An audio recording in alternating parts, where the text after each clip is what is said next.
In Chapter 2, you create your very first shell script.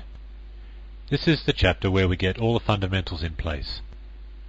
We learn how to create a simple script, save it, make it executable, test it, and run it.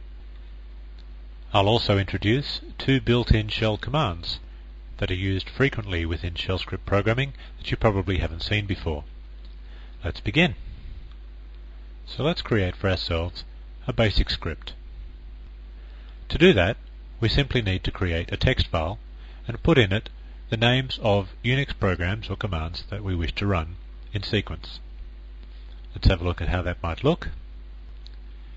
The three commands could be pwd to print the working directory, do a ls to get a listing of the files in that directory, and then print today's date. We might assume that these are three things that you might like to do collectively together in sequence frequently throughout the day. And rather than type all three of them together, you can put them in a script, give the script a simple name, and then type the name of the script instead. In order for these three commands to be executed as a script, those three commands need to be put into a file, and that file needs to be made executable. Now, if you can't remember how to make a file executable, you do that using the chmod program. Chmod is short for change mode. It's a Unix security program. I'm not going to go into the details of chmod just here, but I will show you how to make any program executable. This is how you do it. Let's say your script was called myscript. To make it executable, you would type in chmod, then a space, then plus x, x for executable, and plus to meaning to add executable permission, then a space, and then the name of the file that you wish to modify the permission on, which of course in this case would be myscript. Let's go and do exactly that. I'll do it on the screen step by step, and I suggest that you, if you can, in your own unit. Firstly, we will create the file.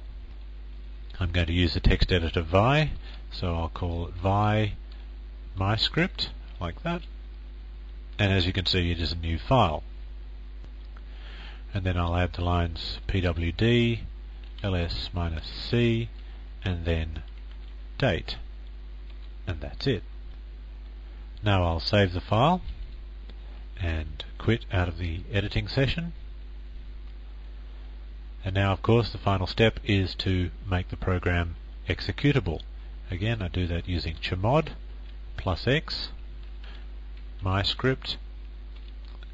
Okay, I don't get any error messages, so it's obviously worked. Now we can find out how to run the script. In order to run this new file as an executable program, you simply type /myscript. That is making the assumption that the script or the file myscript that you want to run is actually in the current directory. It's in the same directory that you are. Let's break that down a bit. The dot means the current directory, and /myscript means look for the file called myscript in the current directory and execute it. Let's try that. Type in /myscript, and we get three things. We get three lines. The first line is the current directory, pwd output. The second line is the output of the ls-c command. And of course the third one is the output of the date. So the script is working. Now there is a slightly shorter way of getting the script to run, but that depends on the fact that the directory that the script is in your path. If the directory is in your path, then you can abbreviate this further to just simply type in myscript. Let's have a look at that.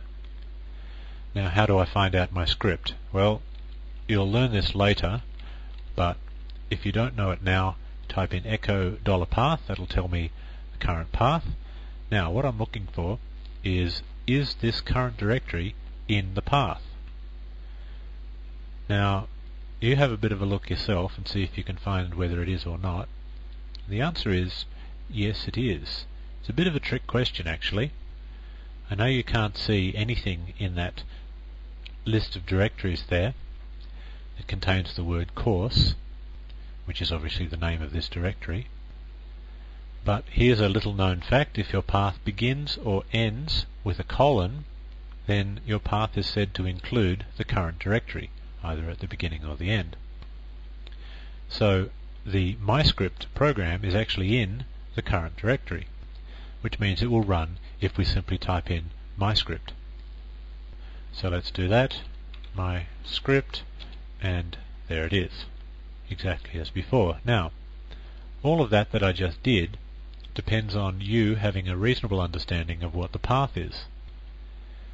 If you didn't understand what the path is, then all of that stuff I did with the echo path and all that sort of stuff would have been quite mysterious.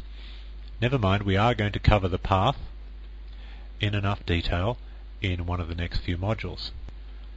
What I really wanted to show you in this particular chapter is that if your path is set up correctly, then you can execute the shell script that you have created simply by typing its name. You don't need to worry about the / at the beginning of it. Let's move on. It is important to note that absolutely any Unix command may be added to a script. That means that anything that you can type in on the shell command line can be put into a script. Absolutely anything. And the reverse is true, and most people neglect to realize this, that any lines of text that you find in a working Unix shell script can actually be typed on the shell command line, and they'll work just as well. And that includes obscure things like if statements, loops, comments, and so on. They'll all have the same effect on the shell command line as they did in the script itself. Now, what we're actually going to be looking at for the duration of this entire course are special internal shell commands and features of the shell that have little use outside scripts. In other words, if you're a regular user of the Unix shell, you probably haven't encountered these commands and features yet. They're only useful for scripting. So the bulk of the course will be taken up explaining those. Obviously we'll also have a look at some Unix programs, such as test and expr, that were written specifically to be used in conjunction with shell scripting. And we're going to begin immediately. The very next module details one of the internal shell commands that you probably would not encounter if you weren't learning about shell scripting. It's called echo, and it is the subject of the next module.